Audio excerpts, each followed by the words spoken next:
Well, guys, we are back for another episode of the Liberal Asshole Show, episode 76. And what are today's topics?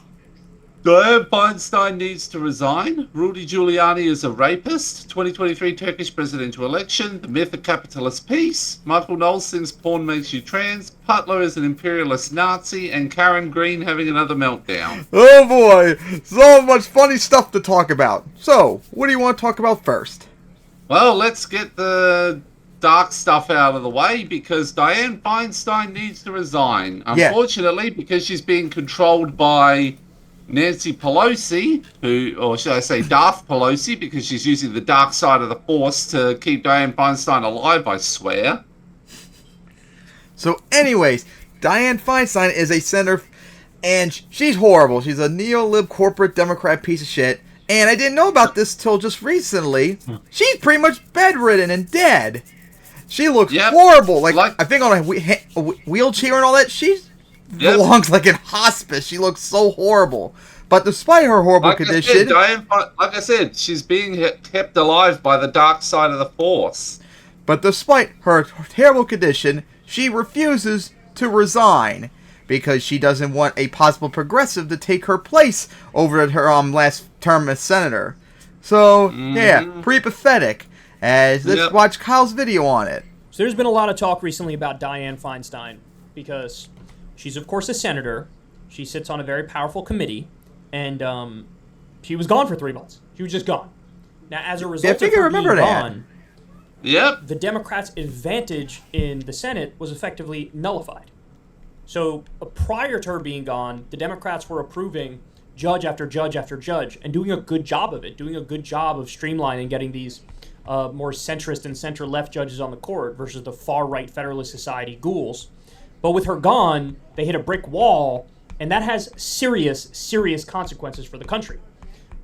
This is one of the things that any Democratic administration, it's vital for a Democratic administration to do. Like, let's make sure we don't have total psychopaths on the court. And so with her being gone, it's a big problem. So it's not just about her. That's not the only reason why people are talking about her. It's because of the consequences of what she's doing. And the fact that she's 1,000 years old and quite literally is senile and doesn't know whether she's coming or going and has to have a staff or babysitter on a regular basis. But now like Pelosi, as I said, she's only being kept alive by the dark side of the Force. Perspective, I feel empathy. And it's just like, this is elder abuse at this point. So Ken Klippenstein tweets this late article here. Feinstein doesn't remember being away from the Capitol.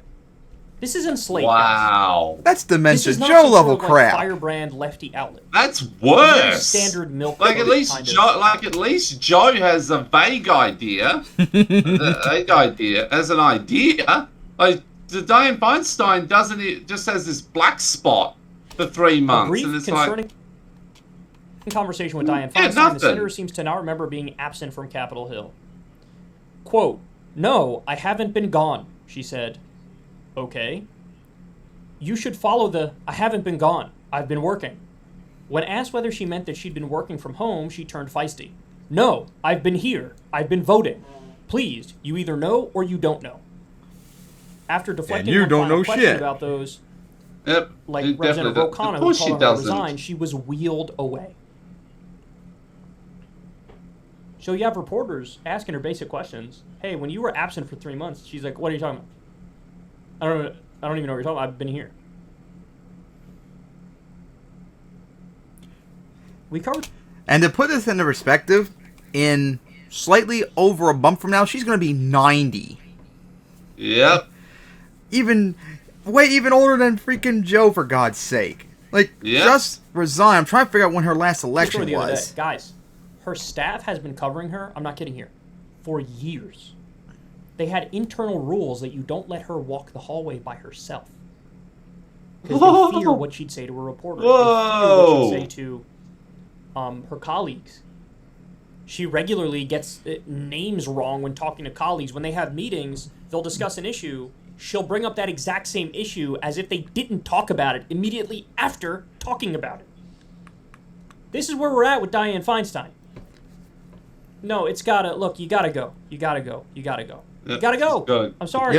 You need to resign. And I just looked up She is up for re-election next year. Of course, I have no idea if she's running, which she shouldn't. And of course, for all of you can say about, we can't vote for because Republicans will win. California has a non-partisan election, so it's whoever has the most votes. So that means 2 Democrats could run against each other for her Senate spot, which happened 2018 last time she ran. So there's no excuse. Yep. She needs to be replaced. And if she somehow stupidly decides to run and doesn't die, then she has to be replaced by a progressive. I feel bad for you at this point. Like I said, this is elder abuse. For the love of God, step aside. For the love of God, somebody do something. She doesn't have agency at this point. This is the problem. She doesn't have agency. She can't... If she's making a decision, she's not really making a decision because she's not there. Oh, good news, I just looked up. She says, although of course, we shouldn't believe her because Pelosi said the same thing, remember, that she's retiring after her term ends. So, no, 2025, she'll be gone. She's still going to be in Congress 6 months after she dies. No, she'll probably be like Pelosi and lie about it. So, don't take anything she says to heart. We gotta make sure she does retire. I mean, I'm sorry, man, but this gives a lot of ammunition, too, to the people who argue we should have, like, an upper age limit. Now, I don't agree with that. I don't. Bernie's old and he's sharp as a tack. But now you're giving ammunition to people who are like, we can't... I mean, this is... rule by geriatric whatever. What do they call it? Gerontocracy or something like that? But that's where we're at right now. Yeah, I think so. That's where we're at. So she's got to go. She has to go. I mean, this is crazy, this point that we're at right now. And by the way, while we're on the topic of people who have to go, George Santos. He's guilty of like 17,540 crimes. He's now been charged with 17,540 crimes. I think Mike covered him recently getting arrested. He proposed a bill to clamp down on unemployment insurance fraud. Because, you know, you got to stop these people from stealing from the taxpayers. He's on a bill to clamp down on unemployment fraud as he was doing unemployment fraud. He was getting a 6-figure salary. I remember that. No surprise, because that's what conservatards always do. The guy is a serial liar. He's pathological. He's never opened his mouth, and the truth came out. It's only lies. And now he's going full Trump. Oh, witch hunt, witch hunt. My ass cheek, son. You even know that's not true. He was robbing from his significant other. He was stealing from his significant other. I mean, this guy, he needs help, man. He needs to be behind bars, but he also needs help. Serious therapy. Yeah. There's a couple screws loose. There's a wire's misfiring or something in that dude's brain. But anyway, back to Feinstein.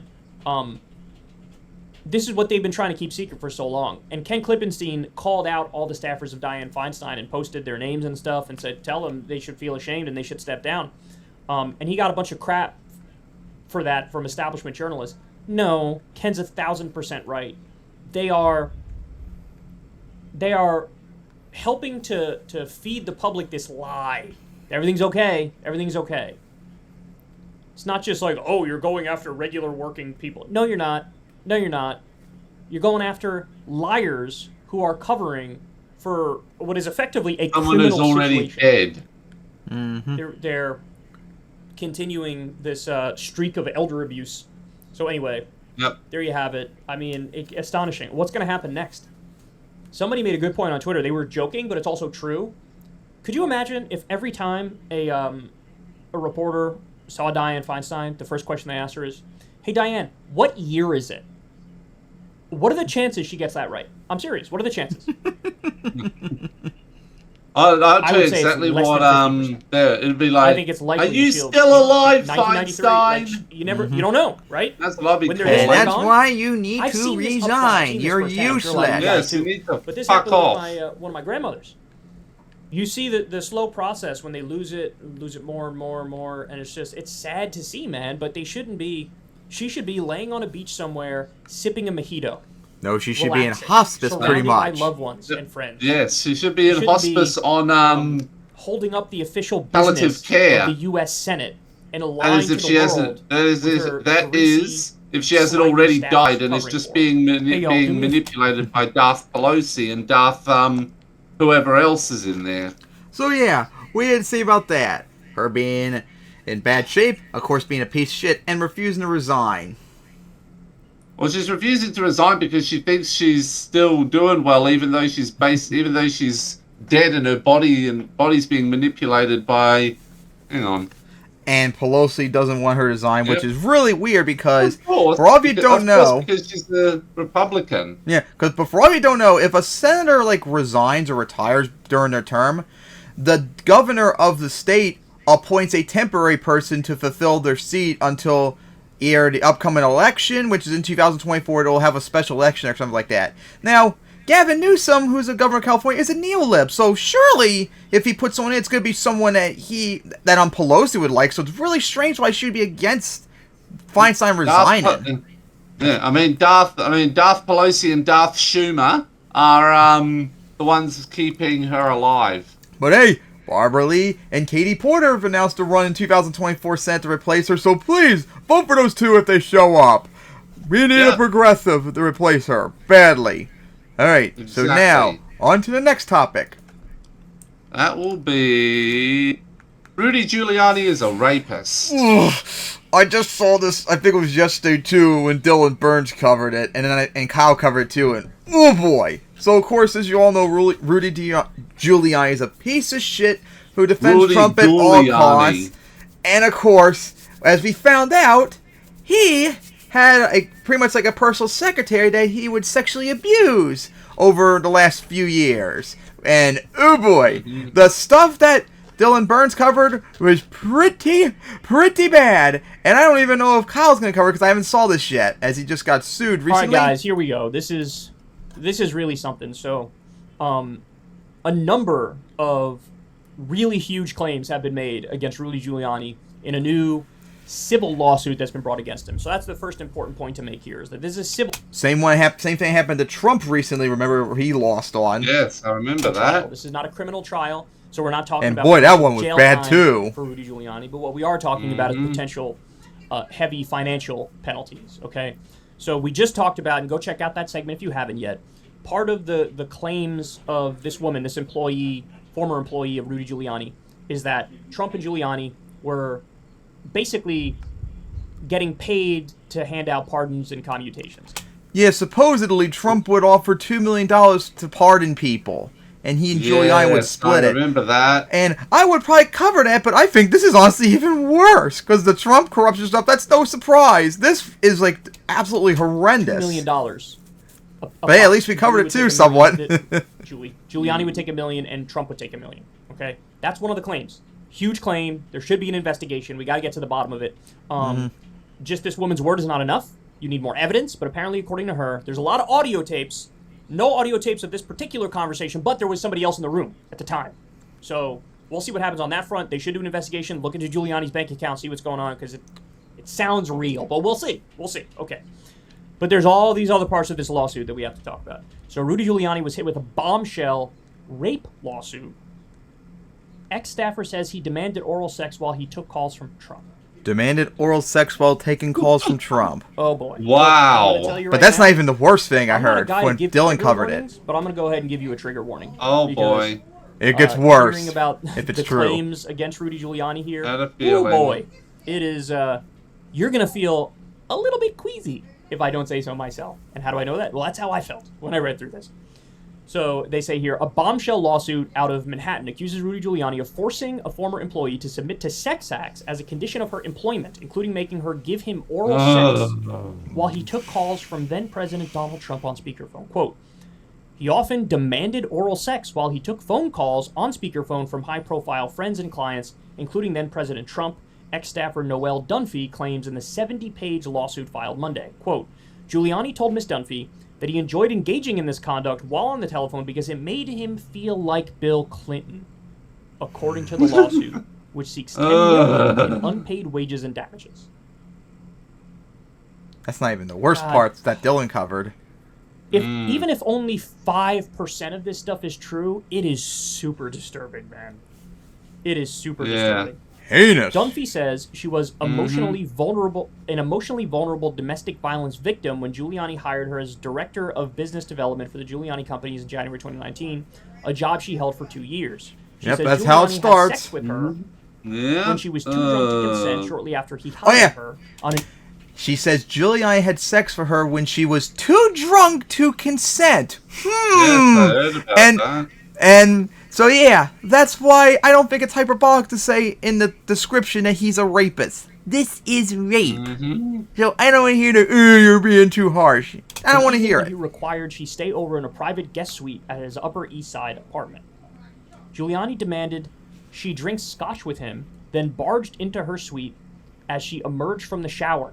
Quote, he sat on the bed and pulled down his pants, the lawsuit alleges. The complaint then features a still image from the film Borat, subsequent movie film, in which Giuliani can be seen lying on the bed with his hand down the front of his suit pants.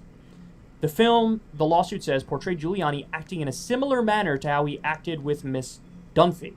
He grabbed her and forced her to give him oral sex, she said, during which Giuliani also smacked Miss Dunphy in the face and told her that the smack was, quote, cute. Whew, look, physical Lord only assault knows if how she this is don't gonna agree go to forward, it? right? These are very, very strong, bold claims. And I'm sure she'll have to meet some bar in terms of the evidence. But look, if she's got audio tapes and it verifies a lot of these things, yeah, Giuliani might be in a little bit of trouble, man. A little should be a massive understatement. I mean, the details go on and on here, but you're going to see he promised a certain amount of money and paid like 1% of that. And then, and of course, knowing Giuliani, he's going to invoke 9/11 somehow in this. Of course. This lawsuit is like, of course, hey, because he's you said you'd pay me X amount, Rudy and Giuliani, and he's right? literally So there's a literally Satan. Financial angle. There's of course the sexual assault angle, and it goes on and on and on.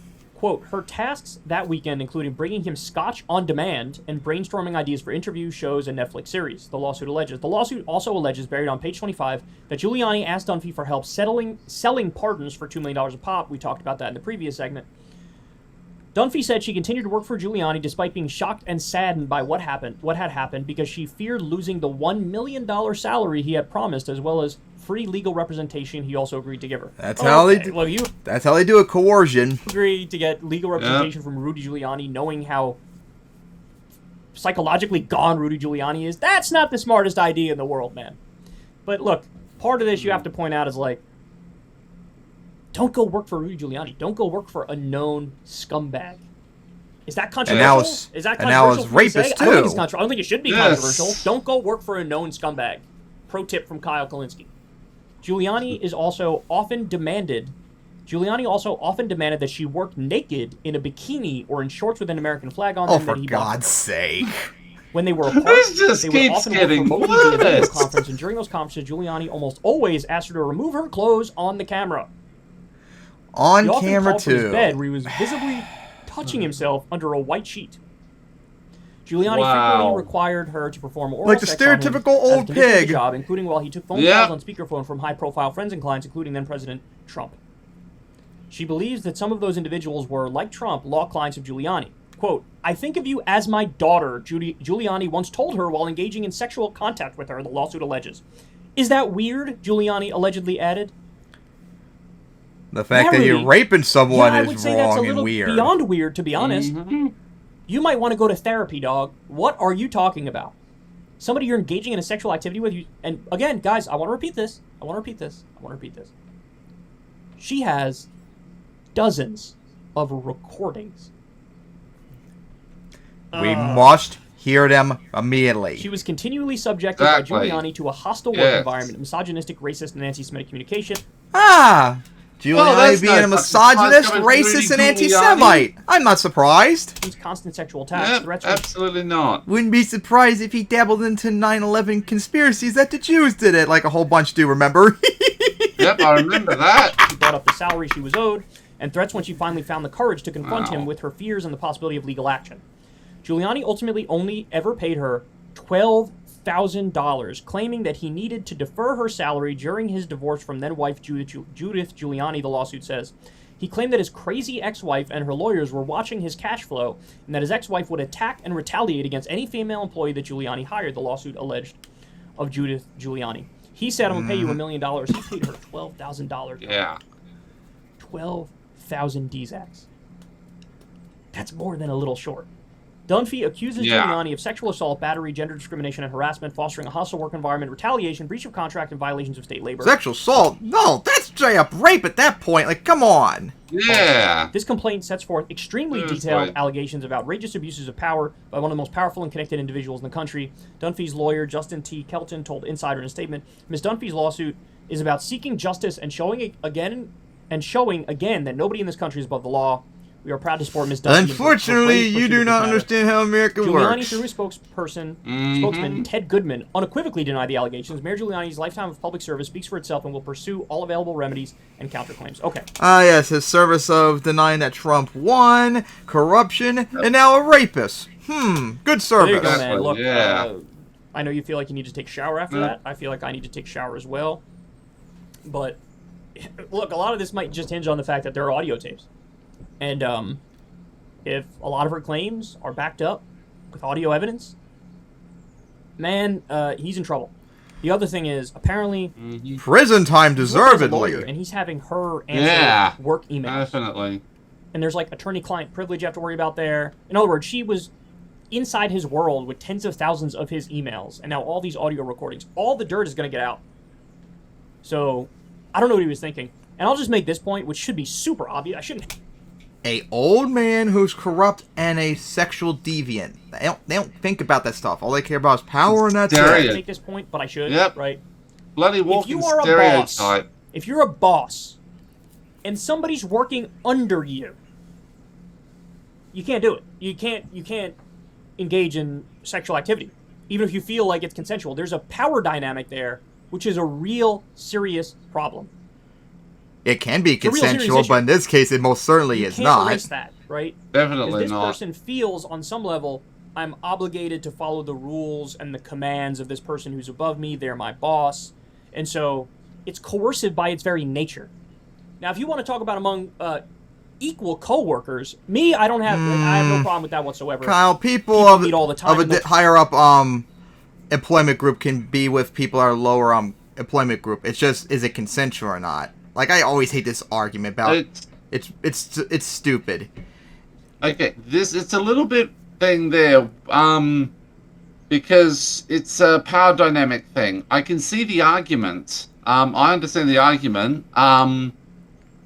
Because because when it comes to something like that, there can be major power imbalances which can compromise the consent.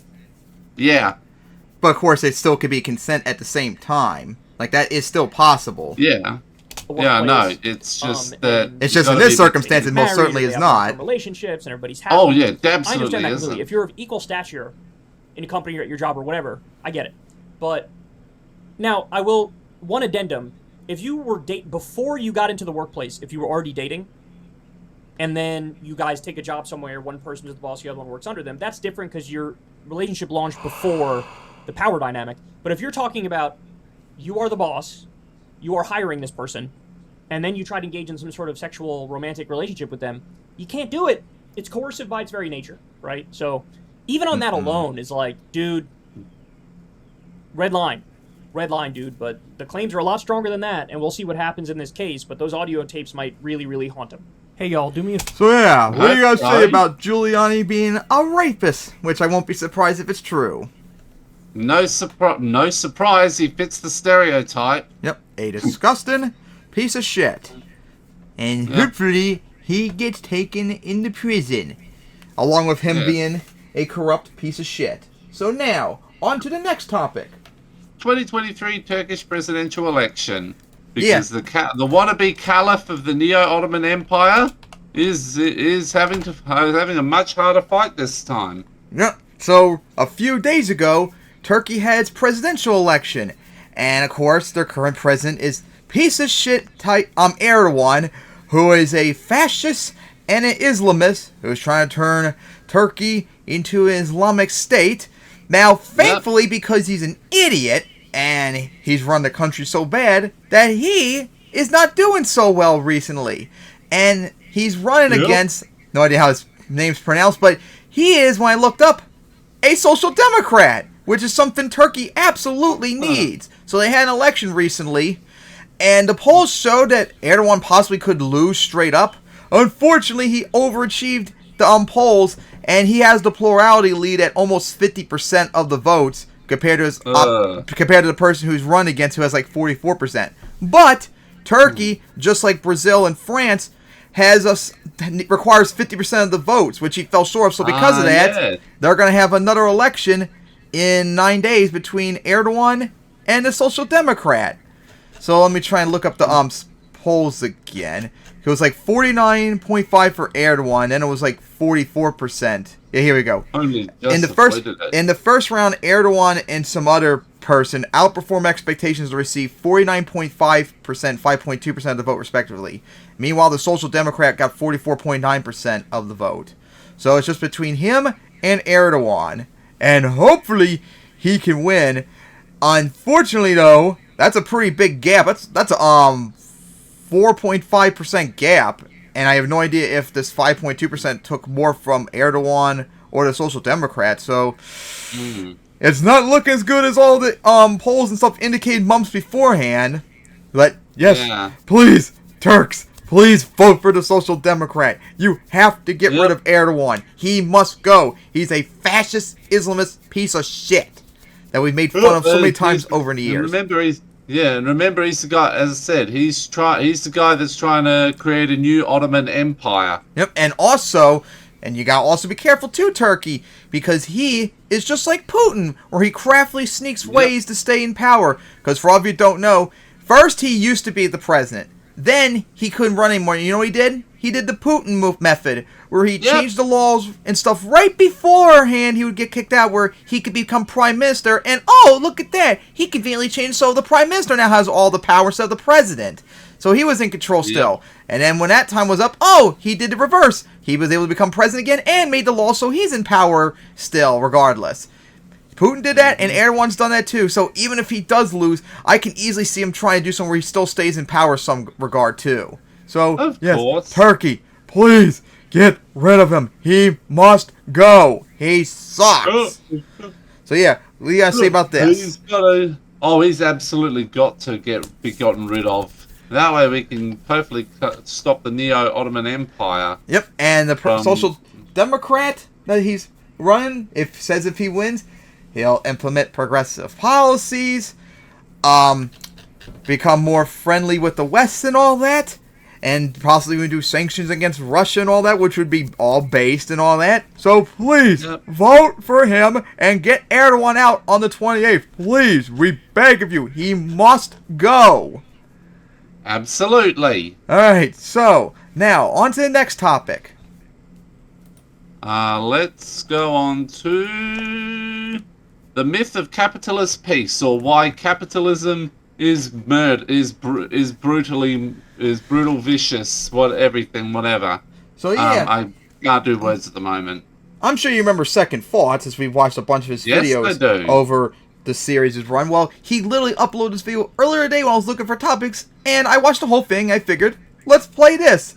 So, of course, I'm sure you all know, especially among idiots like Vosh and Dylan Burns, too, because they're neo-libs that support, like, free trade. The argument is that, and remember that Vosh is a CIA agent. Yeah, that, if everywhere had, like, free trade deals and stuff like that, globalization, free trade, and all that, wars would be less likely to happen because everyone's going to be so interconnected with trade that if someone went to war, that it would fuck them over economically and stuff like that. Now, of course, because capitalism requires war. And of course, we knew that was full of shit. And Second Thought did an awesome video on that. So let's watch free traders get destroyed. This episode is brought to you by Nebula.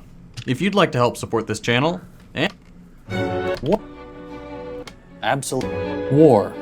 Huh. Yeah. What is it good for? Absolutely nothing. Adam Smith, exactly. 1969. If it seems like we can't get enough of war right now, that's because it's true. We love war, and everyone thinks it's great. But back in the old days, people used to think war was bad. What people? Only one people. Men in funny wigs and tall socks. During the Enlightenment, liberal thinkers were the first to come up with the idea of having a conscience and morals. Except when it came to non-white people and women, who they cleverly figured out aren't people, and therefore deserve jack shit. Nonetheless, the early thinkers of liberalism figured out doing good things and not doing bad things, including, because it's the topic of this video on webdomain youtube.com, war. But instead of being all sad about war, liberals also figured out how to fix the world and stop war from happening entirely. Free trade. A terrible debunked economic philosophy. From the first thinkers of liberalism, Smith, Montesquieu, Voltaire, Hume, Kant, to the greatest thinker of our time, Bush Jr., the idea that global capitalist free trade means peace and good times for all has well and truly endured. And the momentum of freedom is growing. We have reached a moment of tremendous promise, and the United States will seize this moment for the sake of peace. Across the globe, free markets and trade have helped defeat poverty and taught men and women the habits of liberty. Nope. So I propose the establishment of a U.S. Middle East free trade area within a decade to bring the Middle East into an expanding circle of opportunity. Look, I'm playing it up a bit, but the liberal thesis really isn't that complicated. War is bad for business, and business is good for business. So if countries begin trading together and make it easier by dropping things like tariffs, embracing capitalism and the invisible hand of the market, peace will endure because war becomes just too costly by comparison. Boom. Just Tell like that to Russia and China. The idea is that a global network of mutual interdependence ensures the aggressor in any given conflict can't trigger a war without suffering domestic economic repercussion. Which, by the way, Russia's dealing with right now in their invasion of Ukraine. Yet that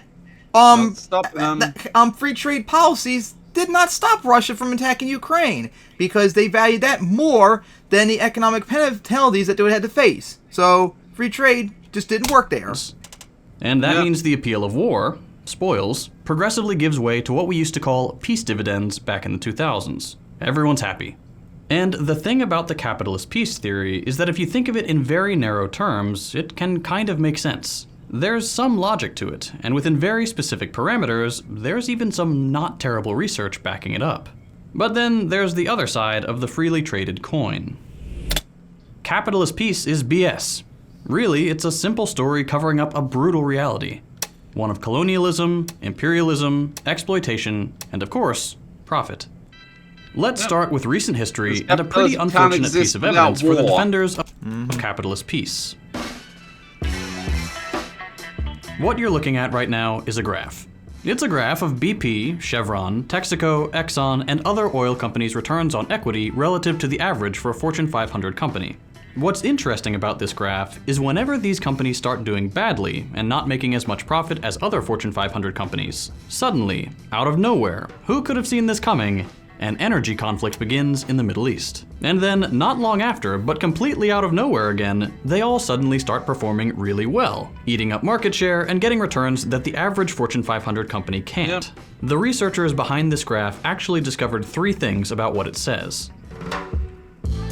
1. Every energy conflict in the Middle East was preceded by oil companies having a dip in profits relative to the average. 2. Every energy conflict was followed by a period during which the oil companies beat the average. And 3, this is the really damning one, with only one exception in 1997, oil companies never managed to beat the average without an energy conflict first taking place. To simplify all that and state the most obvious thing about wars in the Middle East, war is profitable and peace actively sucks butt.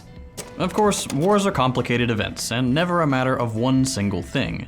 But if I didn't know any better, I'd be inclined to say that conflicts in the Middle East weren't thwarted by capitalism, nor did they teach people the habits of liberty and peace so much as they grew the profits of a handful of companies in the imperial core. Sadly, unfortunately for my shot-in-the-dark guess about why wars start, there is absolutely no evidence of people serving in senior government positions during these wars who benefited from or had any sort of important role in the arms and fossil fuel industry. Cheney? Yep, Darth Cheney. The thing is, wars can Another one be who cheap. should be in Wars can Guantanamo often Bay. even be profitable for a range of domestic industries. Unlike what capitalist peace assumes, it's not always the case that war is the more costly option. Not just that, we know for a fact that corporations exert a tremendous amount of control over government policy. So even if wars are bad for a lot of people, so long as they're good for the few with power, wars just happen. Pair private interests with states that have the muscle to fight wars free of consequence, and all companies need to figure out is an excuse to start one.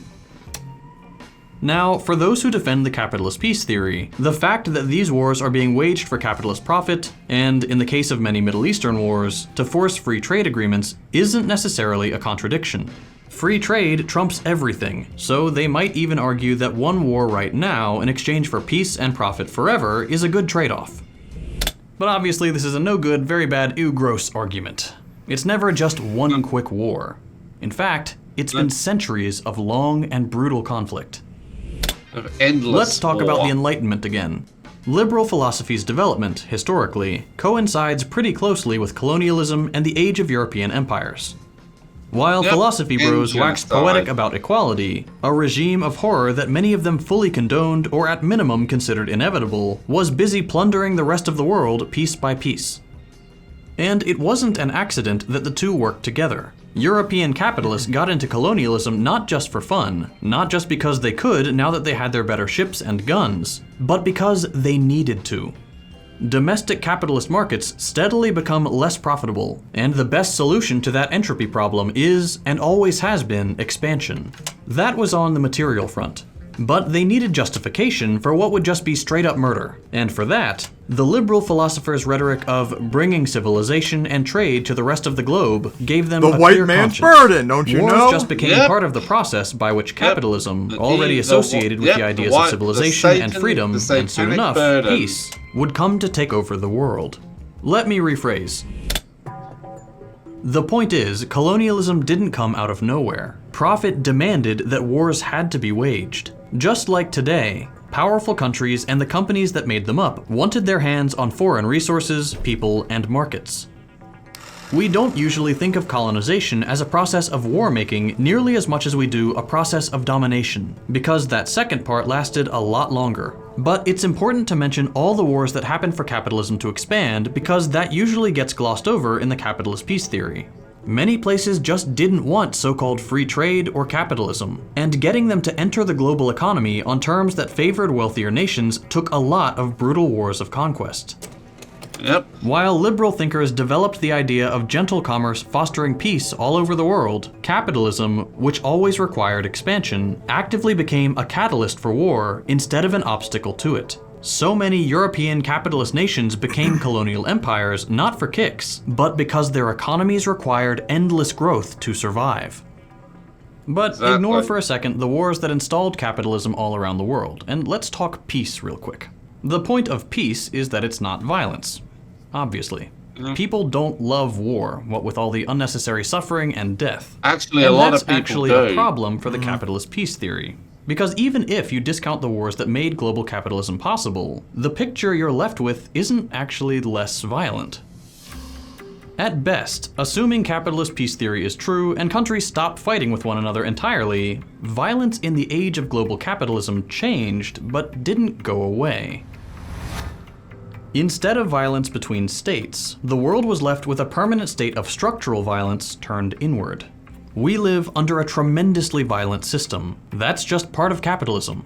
If you don't work, you go hungry. You end up homeless. And cops decked out in literal military gear beat you up for the crime of being more of like poor. an American thing though, because there are plenty That's more of like an American thing though, because there are capitalist countries like in Europe, especially good old Scandinavia, where they don't do this stuff. If you're hungry, they have social welfare benefits and stuff like that to keep you afloat.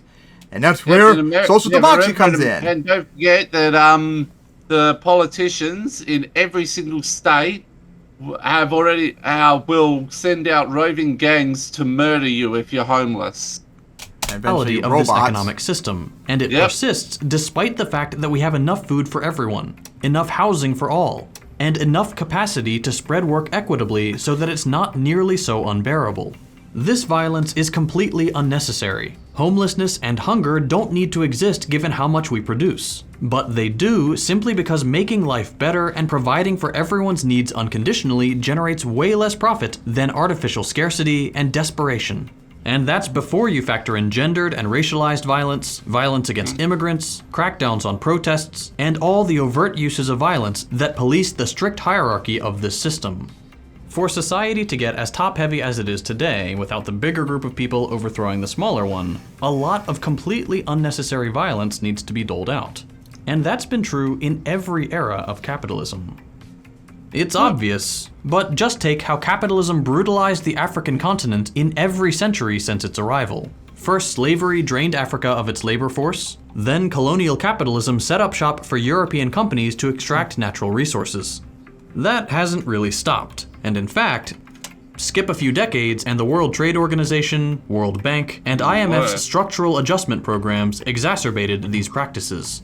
These free trade programs required developing countries to completely restructure their economies in favor of Western companies, opening up their vast markets to foreign capital, adopting austerity politics that cut essential public services in health, agriculture, and education. They trapped developing economies in debt-ridden populations as what their reimbursement schemes that drained them of their remaining wealth. And just to remind you, nobody elected the leaders of these institutions.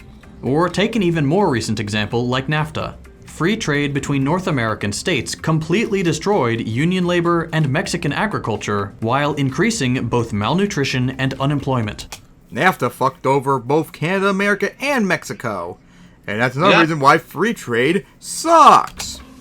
Yes, why free trade is evil. The extremely long-winded point I'm making is that even if you believed that free trade reduces the likelihood of war, the fact remains that everywhere capitalism has extended its logic, people were brought into incredibly violent social structures. Whether that was under colonial powers or decentralized markets, violence doesn't just go away with free trade.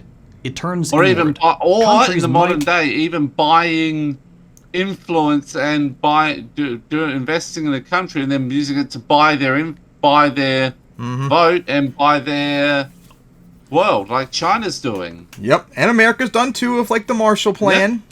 Might fight each other less. I'll get to that in a second. But violence and the threat of its use structures every part of human existence in this arrangement. Capitalist peace is still capitalism, and peace is just not a word that applies to the kind of brute force this relies on. But let's get back to the original claim. That's why capitalism is violence. You have to have some kind of violence to keep capitalists going. You have to have there's usually a certain, like maybe 0.01 or something % that has to be murdered. And that's why we need to regulate the worst aspects of capitalism. Really reduced the likelihood of war. Just plain boring war. Two countries duking it out. Once countries are in a free trade agreement, does it stop that? Yes or no? Maybe, but probably not.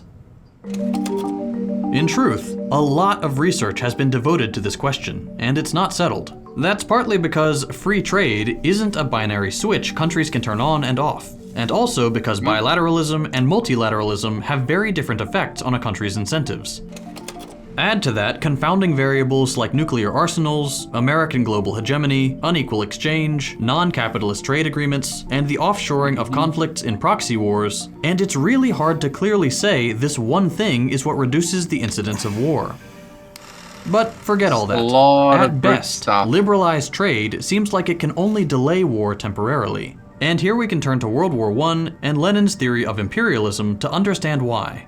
Like we just talked about, before World War I, all the capitalist, imperialist powers in Europe went out colonizing the planet and spread out like white supremacist butter on toast. English, French, German, Russian, and other empires slowly took over more and more of the planet in search of new markets, resources, and cheap, if not outright free, labor. And in the process, their economies became more entangled with one another. Money moved all over the place.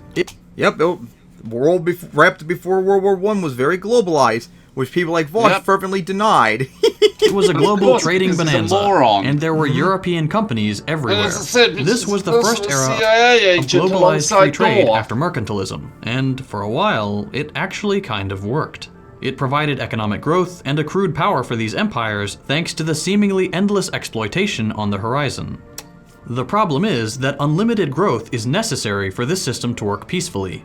Eventually, you run out of room, physically and metaphorically. Markets saturate, like a sponge. Yep. In order to grow, once the whole world was covered, countries couldn't just find new people to subjugate or land to plunder. Growth now had to be at some other country's expense. And that's precisely the situation capitalist powers found themselves in on the eve of World War I. A bunch of European Alexanders wept, for there were no more worlds left to conquer. And triggered partly by the assassination of Archduke Franz Ferdinand, these countries seized the opportunity to go at each other's throats, in the hopes of weakening and taking over someone else's empire to satisfy their own need to grow. And I'm using World War I as an example, but this problem didn't just disappear. Today, as the world's largest economies compete over international markets, whether that's in oil, natural gas, semiconductors, or something else, even with incredibly porous borders for capital to flow through, proxy wars pop up all over the place, and tensions keep escalating between otherwise loyal trading partners. Someone does eventually need to get their hands on that profit. Peace, human rights, and democracy are all good values, but they're not why wars get fought. To take a very cliche example, Saudi Arabia wouldn't be a multi-billion-dollar trading partner and military ally with the US if we just couldn't tolerate injustice anywhere in the world. It's always for profit. So why would capitalism ever get in the way of that? Capitalism doesn't lead to peace. Capitalism and peace are incompatible. I mentioned at the beginning of the episode that this channel... So yeah, we had to see about that now that the video is over. Yeah. Now, Not surprised that capitalism only exists because of violence. Yep, but it also is Doesn't true. really matter. But of course, he's probably second fault's not gonna accept it because he's very socialist and is anti-capitalism. Honestly, to somewhat of the other extent. But you can have capitalist societies that are more peaceful and all that. Like look at Scandinavia. They haven't done any sort of imperialism in centuries compared to like other powers. Mm-hmm. So it can be done. It just needs to be heavily regulated. And that's why regulated capitalism for the win. Which of course he wouldn't accept because he wants capitalism abolished completely. But yep, capitalism and free trade does not promote peace. It's not going to make any difference. Just like it did make a difference with Russia invading Ukraine. And likewise, if China invades Taiwan, free trade, all their globalization coupling together with China, I don't think they care if they get sanctioned, all that. They care more about Taiwan than anything else. And if they did do it, then they're going to have to accept the fact that free trade does not stop wars. Because it just doesn't. Alright, so now... You got to make them. And now, on to the next topic. That will be... Michael Knowles thinks porn makes you trans. This was one of the topics I wanted to cover. I think it was last week, but we had too many topics. So of course, Michael Knowles, I'm pretty sure we've covered him before. He's an absolute fascist, far-right idiot, like Matt Walsh, but even stupider, honestly. And of course, porn makes people trans because you gotta find do transphobia somewhere, peoples. All right, y'all. Welcome to the show. Glad to have you And with Kyle, me. how many times I gotta tell you, stop doing that intro? Support Crystal Kyle and friends on Substack. 2 minutes in, people. Michael Knowles and all the folks over at the They're Daily getting Wire, longer. and they're not laughing at the downfall of Steven Crowder, which, by the way, I totally understand. Oh yeah, that was fun making fun of Crowder But they're last not doing time. that, though. What they're doing is saying Violent weird things. idiot. Specifically when it comes to trans issues, they're so obsessed with trans issues, they talk about trans... There have been hundreds and hundreds and hundreds of anti-trans bills that have been passed in America, and we're not even halfway through this year already. Because the right in this country are violent transphobes that want all of you dead. And that's why we must make sure they are out of power at all costs. More than trans people talk about trans As I issues. said, step 7 of... Here's Michael Knowles. Of the 10 steps Sometimes of these genocide. guys actually say the quiet part out loud. And they let their mask clip. They let people know too much, and they're probably embarrassed when they see the implications that go hand in hand with this. So I won't say much more. Let's listen, and then we'll react. Sweet Baby Kazoo says, I hope the guest is Genevieve. Well, today is your lucky day, Sweet Baby Kazoo. My guest is, in fact, Genevieve Gluck, women's rights campaigner, founder of Redux. I'm almost certain that I'm mispronouncing that, even though I... Redux? You mean Redux? REDUXX, I think it is. Redux. Why would he say Redux? Deliberately, probably deliberately too. This is what's so embarrassing when you read instead of hear these things. But it is an unapologetically pro-woman outlet focused on gender identity. And Genevieve can shed some light on this phenomenon that, frankly, as I've said on the show, I don't even want to look into, because I have been told, and then I've read on different fora that talk about this phenomenon, that there is a kind of pornography that is apparently a driver of the transgender identity that is so perverse that it constitutes a kind of hypnosis where I was What watching porn is that? for research, and I was like, God, this is so hot. I mean, perverse, and it's Yeah, guys, because as we keep pointing out in the show, the reality is all these people that are like hardcore anti-gay or anti-trans, they're gay and trans themselves. They just won't admit because they're too indoctrinated by Christianity. That's how we've seen for decades and decades and decades now. Just like I won't be surprised.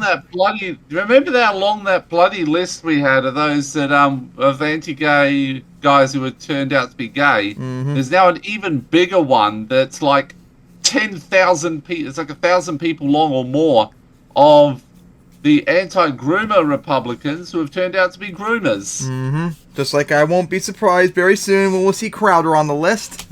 me in a hypnosis, a deep, hot hypnosis. I mean, it's bad. It's bad, bro. It's bad. Let's do some more research. Pull up that transport. These guys are unbelievable, man. They are unbelievable. Phenomenon that frankly, as I've said on the show, I don't even want to look into because I Sure you don't. have been told and then I've read Sure on you different forums that don't. talk about this phenomenon that there is a kind of pornography that is apparently a driver of the transgender identity that is so perverse that it constitutes a kind of hypnosis where Kyle, you already played that He part. admits he's on various forums reading about this. He just said it. I'm really curious what kind of What on porn that earth they would consider it's compel you? hypnotic. You're like, man, Yep. let's read about people who are addicted to trans porn or whatever on the forum. Why would you be there? Oh, just classic Why would standard you- old trans what is porn? it? Okay. I don't understand. Whoop-de-doo. You know how many times I've been to a forum like that? None. None. Because we're not into I'm telling you, trans man, porn, it's just- unlike it's the Knowles same here. thing we've seen 1,000 Exactly. times with televangelists, with priests and pastors, with Republican politicians who are like, homosexuality is a sin and it's wrong and I love it. I mean, it's bad and I never do it. Cocks, dicks in my face, yes, no, no bad. You know what it is? They act like God, I love it's a it when temptation Cole does that those. everybody has. And sometimes they casually admit that in conversation that they suffer with the temptation. In fact, a video of Steven Crowder was just floating around. Right Wing Cope tweeted it, where he said like he went through a bisexual phase. It's like, Oh, Yeah. really? Yeah? like, I but would yeah, love everybody to has see it. that And some people video. are just better at fighting off the. I would not. God. I'm not realize that not everybody has surprised. that, right? As we And there's called it for nothing years wrong on with this that, but with show. these people, Yeah. usually they're raised in a very religious environment, a very fundamentalist environment. When and we they're catch see if I him can find in it. a bi This or is gay what we act, want. we Cover that need up to cover it by actively instantly. lashing out against it and being vehemently antagonistic towards that. And we're seeing a little bit of that here, I think. By the way, he used to be an actor, Michael Knowles. And there's that video of him that was floating around online where he was, like, mock sucking a dick Here we go. on Oh, camera. It was funny. no There was another surprise either. He acted Yeah. in some sort of a gay sex scene, like And so hardcore you anti-gay dig deep, doing and gay these guys are all acts. failed theater kids, whether it's Ben Shapiro, Yep. Michael Knowles, Steven Crowder, and this is the lane that they found themselves in. Let me be like All the right. dumbest kind Fine, of just- extreme social conservative. that is so perverse I that know that, but it constitutes a kind of hypnosis where men will say, I was a normal guy, I lived to be 41, 42, and I was basically normal, but then I fell into this kind of pornography, and it essentially melted my brain. I had a nervous breakdown. Now I think that I'm a woman. So No, that's not how it works, Knowles. yeah. That's unbelievable. By the way, I don't buy these stories. Let me explain it to you. So they say, oh, when I was 41, I discovered this thing, and then, no, it ruined my life because I was really into it or whatever. It's like, no, you were always into it, and you didn't know it. Or you repressed it. Okay. You like what you like in the bedroom. That's the way it is. You like what you like. And so these guys, when I was 54 years old, I got this new thing I was into. No, you were always into it, but you didn't know it. And then when you Or you opened the door to repressed that a it. little bit and you saw it, that's why you were Yep. all in for it. Either repressed You know by what I mean? society Like, or you obviously self-repressed you were it. predisposed to liking whatever that thing is. And that's what these guys don't grapple with. And this is why they want to control everything. Or maybe you're possibly pansexual and just into anything. You know, hey, if you ban trans people from existing, you ban trans porn, then nobody's going to be enticed by it because it doesn't exist. No, but there will always be people who are gay. There will always be people who are trans. There will always exist. You could try to cover it up and leave it to beaver the nation as much as possible. That doesn't mean that you've actually changed anything. Just now people are more repressed, more in the closet, more struggling, right? So I can't deal with these people. I can't believe we're having to deal with these arguments in 2023. You would think that we would have gotten progressively more and more intelligent on these things, but it's like we're regressing, and you got these knuckle-dragging, primitive, social, conservative, points that these guys make. Melted my brain. I had a nervous breakdown. Now I think that I'm a woman. So rather than have to expose myself to that, and then, I'll have to go to confession, potentially my brain gets melted, I can just talk to Genevieve about it. Genevieve, thank you for coming on the show. Lord only knows what this woman's all about, but I mean, these people are so obsessed with this issue, so obsessed, and you would think that they would have learned from the midterms where it's like they were all in on this and it didn't work, that they'd readjust. But no, they've genuinely they've self-radicalized, and you're seeing it more and more. Like, they say things now that they would have never said 5 years ago. Kyle, they've always been saying this stuff, though. They've always been saying this stuff. We've been saying this for like a year plus now, guys. Conservative retards like Knowles have been saying this stuff for decades. It's nothing new. Why do people act like it's a new thing? It's not. They've always been like this. I'm tired of having to keep bringing this up over and over again. To normies, right? Same. Like when a bunch of them have said, Michael Knowles, Matt Walsh, just ban transitioning even for adults. They never would have said that 5 years ago. Yeah, they did. Hey, we're They've done beforehand too. Yeah, whatever. And of course, they were calling for massacring. And also, it hasn't been brought up yet. It hasn't been brought up yet, but when they say porn makes you trans, it's just an excuse to try and ban porn, as they always want to do. Yep. But they've become more and more extreme. I mean, the fact that they picked a fight. Kyle, they've always been extreme. Beast, because Mr. Beast has a trans friend. Like, you're gonna lose that fight 10 out of 10 times, but you took it on anyway because you self-radicalized. And now, you naively think, well, everybody's with me, right? Nah, man. It's only you and your weird little bubble that's obsessed with this stuff. So, it's just maladjusted freaks. And they're clearly struggling with certain internal feelings they're uncomfortable with. And the segments are getting progressively weirder and weirder. Do me a favor. Exactly. So, yeah. What do you gotta say about Knowles? Obsessed about trans porn. Why am I not surprised? Agreed. He said that he wants to ban porn, so yeah. As always. Alright, so now, what is the next topic? That would be... Give me a moment, I'm checking something here. That would be... Putin is an imperialist Nazi. Now, of course, you're probably thinking... Example 10,695. Now, of course, you're probably thinking, why would you say it, though? And stuff like that. Well, I don't call people Nazis and stuff like that unless they give me good reason for me to call them that. Just like Giuliani when I called him a rapist, because the stuff that he was accused of are pretty damn bad. So, anyways, Have you ever heard of the Moscow Times? Yes. It's an awesome-based liberal news outlet from Russia, of course, because of Putin being a draconian piece of shit. They had to flee, and now they're based somewhere else in Europe, but they still report on the news. And this came up in September before Russia even annexed parts of Ukraine, and it's called "Putin Rejected Early Ukraine Peace Deal to Pursue Expanded Annexation Goals." Of course, as we're going to get to in a little bit. Remember, guys, the main reason why the Russo-Ukraine war happened, according to Putler, was because he wanted to stop them from genociding the eastern parts of Ukraine and to stop them from joining NATO and all that, even though they had no way to join NATO in all that regards. But that was the stated goal, was to stop the expansion of NATO, even though Ukraine now openly wants to join NATO, and how they've caused Sweden and Finland to try and join NATO, which Finland did and all that. Go on. But that was their stated reason. But, as you found out later on, like a few weeks after this article was announced, remember when Russia annexed parts of Ukraine.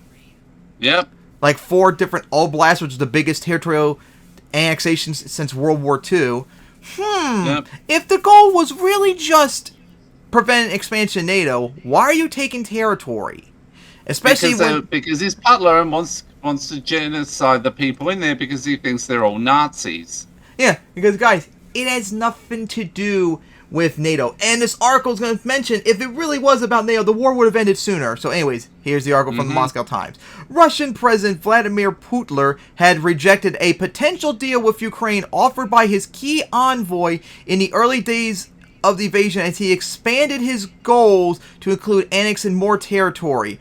Reuters reported Wednesday, citing 3 unnamed sources close to the Russia's leadership. Because you might not remember this, but like the 27th or 20th, just a few days into the Russo-Ukrainian war, there actually was the first peace dialogue between them. And I think we even covered that too, like every week after. Because remember, for like early on in the Russo-Ukraine war, we covered like every single week and stuff like that. So yeah, this was very early on, and nothing came of it until we read about this. Kremlin Deputy Chief of Staff Dmitry Kozak, Putin's chief envoy to Ukraine, so like the main person involved in Russia's envoy for the peace negotiations, was said to have secured a deal guaranteeing that Ukraine would not join NATO, a key Russian demand prior to its full-scale invasion of its pro-Western neighbor. According to Reuters, Putin made clear that Kozak's deal with an unspecified number of Ukrainian concessions did not go far enough. Putin reportedly expanded his objectives to include annexing swaths of Ukrainian territory. Everything was cancelled. Putin simply changed the plans as he went along, one of the Reuters sources was quoted as saying. Guys. See here. Russia's envoy, early on into the Ukraine war, got a deal with Ukraine that they would not join NATO, and who knows what other concessions that was unsaid here. So, Russia probably could have gotten a whole bunch of the main things they want. Now, of course, if the main reason for the war was to stop NATO expansion, surely that would mean that Russia and Putin, being reasonable, would accept the deal and end the war just like that. But he didn't, because it's not about NATO. He is an imperialist and a Nazi who wants to take over territory to form the greater Russian Empire and stuff like that. Yep. As we've been telling this to Harry Hinkleboy, and there's this new idiot retard on Twitter I found, Danny Hyphon, who fervently defends Russia and China at all costs and stuff like that. This guy is so stupid. Oh my god. So yeah, guys. But remember, they're American diabolists, so everything... So, 1, everything bad in the world is the fault of America. 2, every single protest that ever happens in the history of the world is caused by the CIA. I've even seen a couple of Twitters being like, oh, Extinction Rebellion's protests in my home city are a CIA creation. And I'm like... Which is funny because they would hate the Extinction Rebellion in those groups. Because there are people that hate the CIA.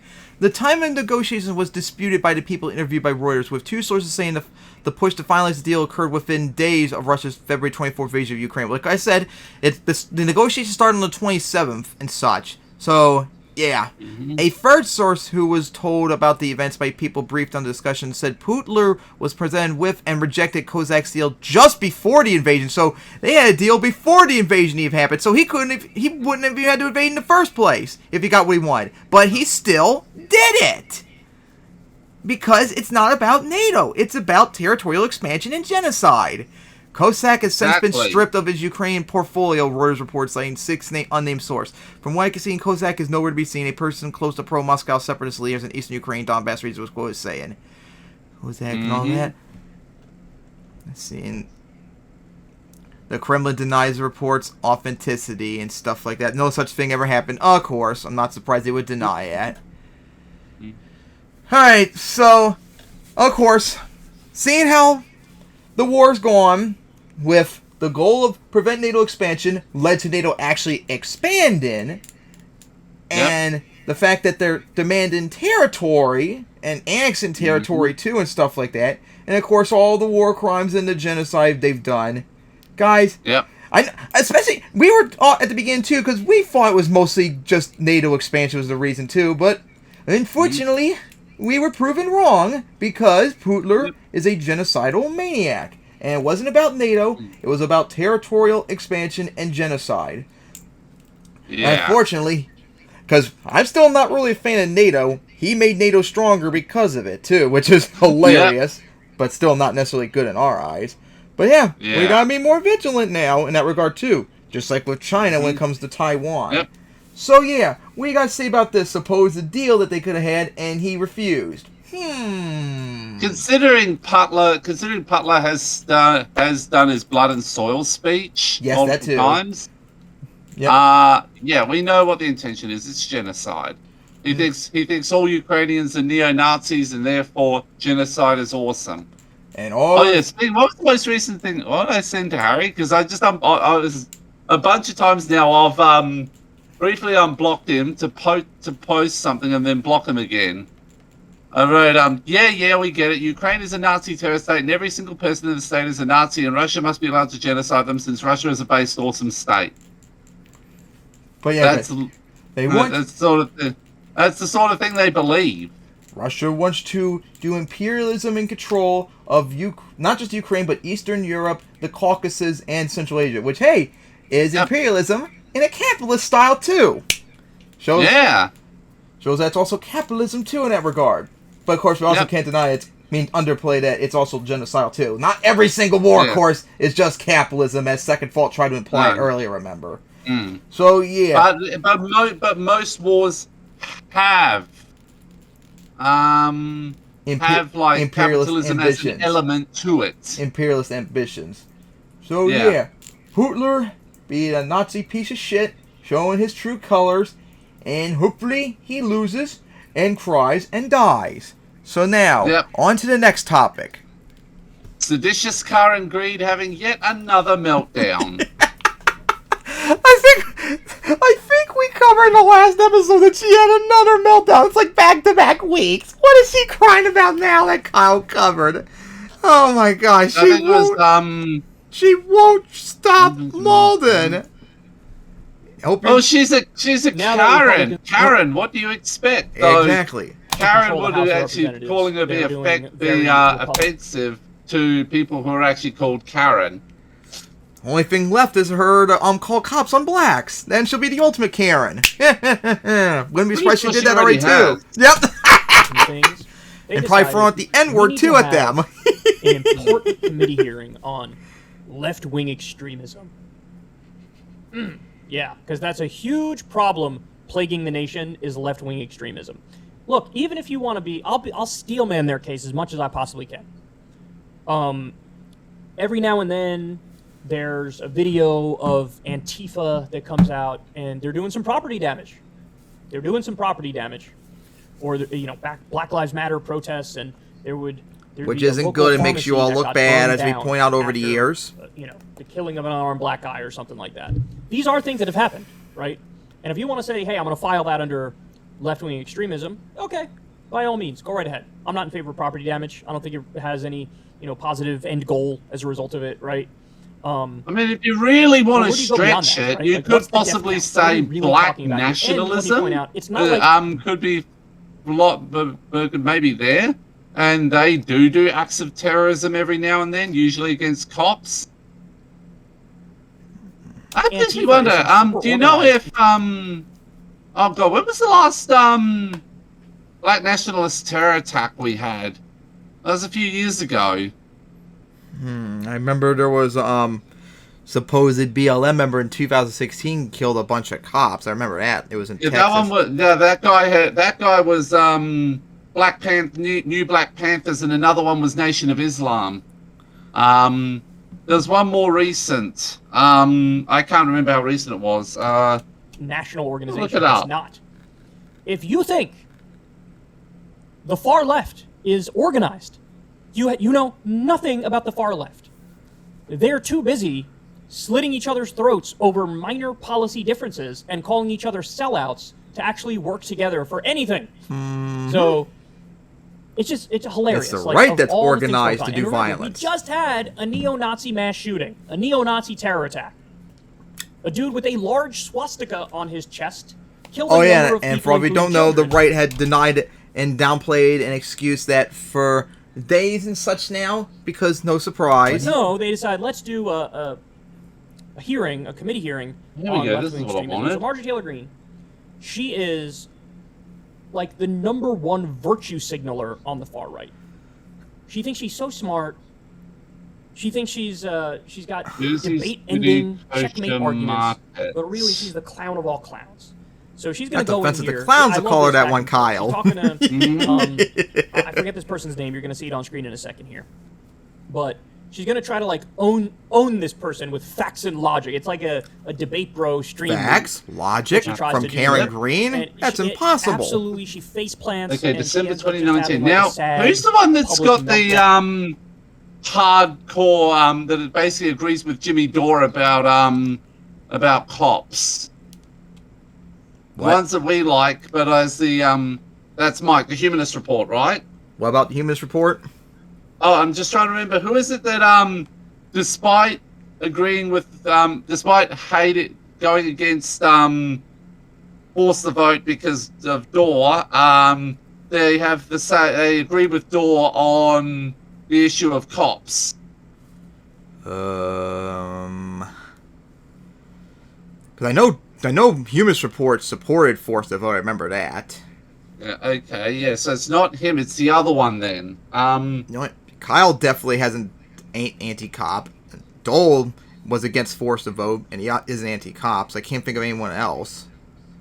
What? And Is there someone and I know, the last time we and I the know, last time it was a time, one of the fairly recent times we reported on some shit the cops were doing, and I think it might have actually been Humanist Report who was just going off about how who were like he doesn't trust cops and stuff like that. Remember that?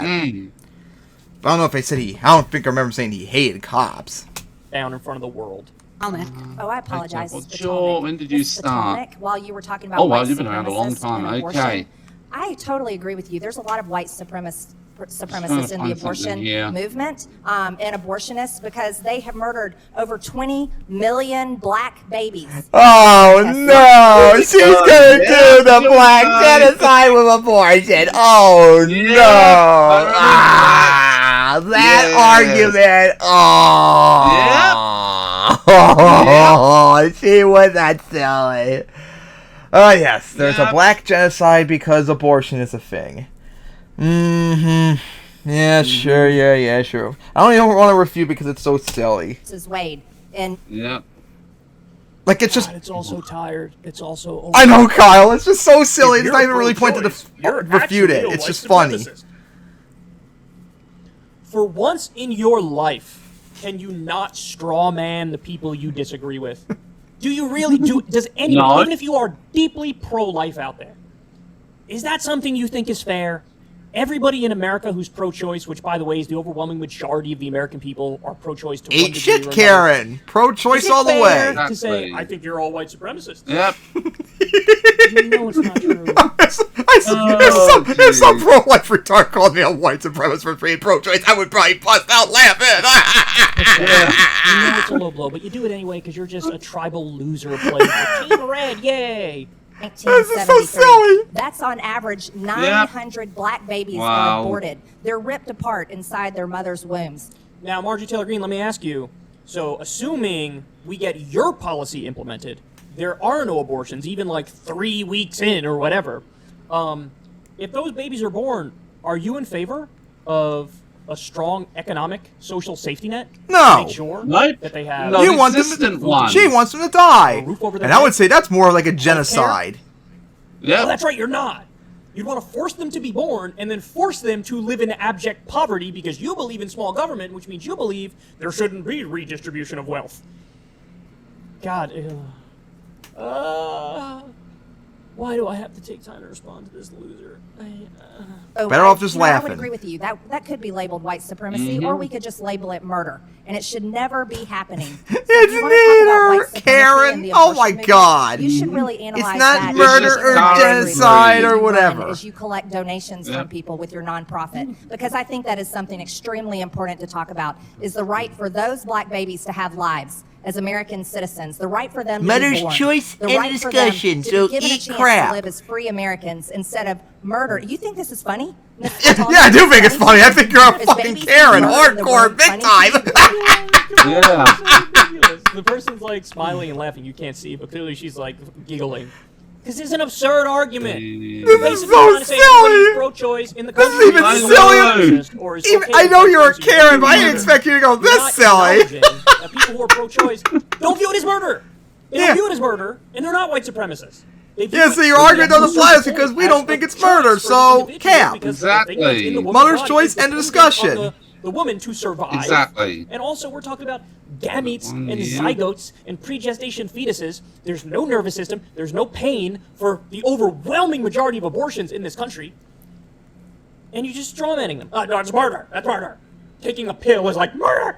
Working and laughing at me right Okay, now. Karen. What's not funny are the black Yep. people and Okay, Hispanic people. Karen, Oh, Karen, let's see. you're a Karen, you're a What's not seditious funny- Karen, greed, Taking a pill is like murder. doodah. Working and Let's see laughing what at me right the now. person she's talking has to What's say. not funny are the black people and Hispanic people and Jewish people and Muslim people who have been murdered in synagogue, in church, in supermarkets, in mosque by white supremacists. Are you aware that all colored people are murdered? That is a fact. That every single color person has been murdered. That's not unusual. It's not just that people of color What are murdered. the White people are murdered too. Oh, Murder right, I is not remember. just for And minorities. she just got that may be a stupider shock and to you. stupider. So notice how Is she she's trying to dodging. say that everyone of every race is aborted? Is she even talking about abortion still, or what? The point that this woman No, is making is she's we're having she's a hearing on mocking the left-wing mocking murders. No surprise. extremism right now. When Stop. we just had a neo-Nazi mass murder terror attack. She brought up the Buffalo shooting there with that open white supremacist who did the shooting. She's saying, hey, there's so many instances of right-wing mass shootings or right-wing terror attacks, and it's explicitly ideological and political. But when that's brought up, all of a sudden, what do you mean? People, all sorts of people get murdered, and all sorts of people do murder. I don't know why you're trying to make it a political thing, because it is a political thing. I don't know why you're trying to make it that way. Did you know that happens? What happened? You were just super loose with your tongue trying to claim that you're a white supremacist if you're pro-choice. Now all of a sudden she brings up literal white supremacist terror attacks. You're like, there's all sorts of attacks that are not white supremacist. Did you know that, bro? Did you know that, bro?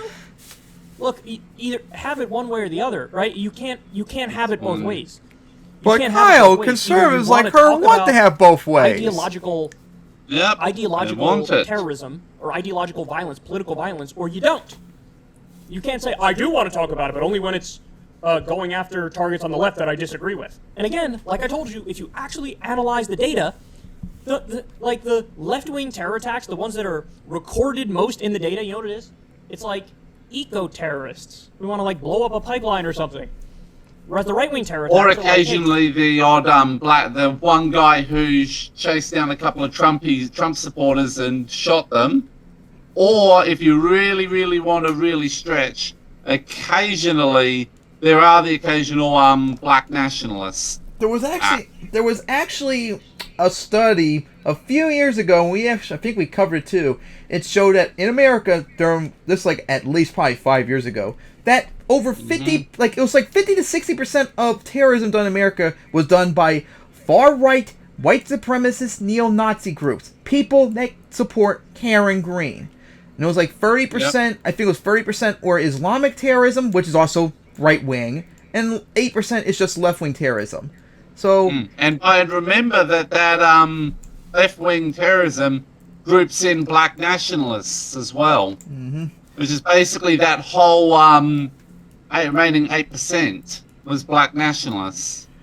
So, yeah, the far right caused the most terrorism in this country. So, deal with that fact. 27 people just got slaughtered. To dive deeply into all kinds of misinformation and seem to be uninformed yourself. But if you're going to talk about Karen Green telling someone else they're uninformed. Yeah. Without a shred of irony. white supremacy and abortion, you need to study very hard about who the targets are, and it's not just black women, and it's not just black babies. It's here we go again. Abortion is genocide. Here we go again. I'm trying to hold back from laughing. I think that's important for you to understand. And if you apparently care about human rights and you care about studying extremism, let's have a little talk about extremism, shall we? I think that's important because that's what this hearing is all about. I would love to, Karen. You're an extremist to start off with. How about that one? Exactly. You, or maybe you don't know. Maybe you do. This is literally just a virtue signal committee hearing. Left-wing extremist, what a waste of time. Extremist, bro. I'm against left-wing extremist, bro. Because I'm hey, we're enjoying every moment of this laughing. That's the whole point of this hearing. When again, statistically, left-wing extremism or violence is way less common than right-wing extremism and violence. Oh, I doubt it. You mostly care about white supremacists and white-wing extremism. But there's quite a... Didn't you just say, oh yeah, I care about white supremacist extremism too, and white supremacist extremism comes in the form of people who are pro-choice? Again, there's no logical consistency! It's like her whole worldview is just what you would expect it to be, which is like, I disagree with the liberals and the leftists. Whoa, wow, congratulations, you're so special, you're so smart, you're so unique, you're so different. And oh, you're loud when you say stuff in a committee hearing. You must be so And you say stupid things? Left-wing violent protests on college campuses today. Miss Gaines here was a victim of it. Do you support what they did to Miss Gaines? These trans terrorists chasing her into a room? Do you support... So she wouldn't call the white supremacist terrorists who kill people a terrorist, but now all of a sudden these trans terrorists who, like, protested and shouted down this person. So in their hearing on left-wing extremism, the best they could apparently come up with was, what? Trans people disrupting a speech? Which, by the way, I don't support, just to be clear, right? Like, I believe in free speech. I don't think you should deplatform people or try to get them to never speak because you disagree. I don't agree with that at all. But it's not terrorism. This is the best you could come up with. This is the best you could come up with in the hearing on left-wing extremism. And she called them trans terrorists. Mostly care about white supremacists and white-wing extremism. But there's quite a pattern of left-wing violent protests on college campuses today. Miss Gaines here was a victim of it. Do you support what they did to Miss Gaines? These trans terrorists chasing her into a room? Do you support their movement? I am absolutely sorry that Ms. Gaines felt threatened and unsafe while she was on a college campus, and that's not acceptable. But again, the statistics tell us that when it comes to politically motivated violence, in 2022, every single murder was committed by a right-wing extremist. Every single murder in America was committed by a right-wing extremist? Every single politically motivated extremist. Every single murder in America was committed by a right-wing extremist? Every single politically motivated murder was committed by a right-wing extremist. Are you sure about that? I am. Are you aware that the Tennessee shooter just recently identified as a man and she was a biological woman? Was she a right-wing extremist as well? Lady, time has expired. I'll allow the witness to answer the question. So that was a shooting that happened in 2023. There is no evidence Again, you're here wrong. motivated that shooting. And what we do know... Let's see what she said again. Lady, time has expired. I'll allow the witness to answer the question. So that was a shooting that happened in 2023. There is no evidence as to what ideology motivated that shooting. Yeah, that's what people, even on my server too, keep bringing about, like the transgender shooter, which we covered before. Guys, there's still no motive for that. I know you want to say the shooter was going on after Christians and anti-Christian bigotry. You don't know that yet, so you can't say it yet. So shut the fuck up. Exactly. And what we do know is that in fact, you're the people that are trying to erase trans people from existence, literally. And you're using the shooter as an excuse to try and go after trans. I think it should be released. Yep, I'd like try to push for more, push to step 8 and 9 of genocide. Potentially be examples. I mean, there was a Bernie Sanders fan who tried to kill Steve Scalise. So there is violence that, perhaps is left-wing violence that's perpetrated against innocents, or that happens from time to time, of course. But again, the main point is... And of course, remember, you have the occasional black nationalist attack as well. That doesn't mean that the left-wing instances of violence aren't bad and wrong. They are. But if you're going to have a hearing on the left-wing political violence, then you should definitely have a hearing on right-wing political violence, and that hearing should be longer and more detailed because there are way more examples. Because conservatives are much more likely to be violent. That's the fact. For the vast majority of mass shootings in this country. I'm sorry, I don't know what a cisgender male is. There's only two genders. It's male and female. That would be, so no one knows what a cisgender male is. It's a made. Gender is a social construct, Karen Green, you fucking cunt. Yep. Made up. Yes. Exactly. Keep spewing your transphobia. Look, I will say this. That point at the end... Genocide. If we you're know talking that about you want political violence, that point is genociding trans unnecessary, people for right? Because it's existing. like cisgender white males commit most mass shootings. That's true, but it's also true that like black people on average commit more violent crime, but that doesn't mean anything, right? It doesn't mean anything because the characteristics, the meaningless characteristics of who commits a crime and when and why, that doesn't necessarily speak to motivation, whereas political ideology can. I mean, that's why it's called a terror attack when it's violence done for political or religious reason.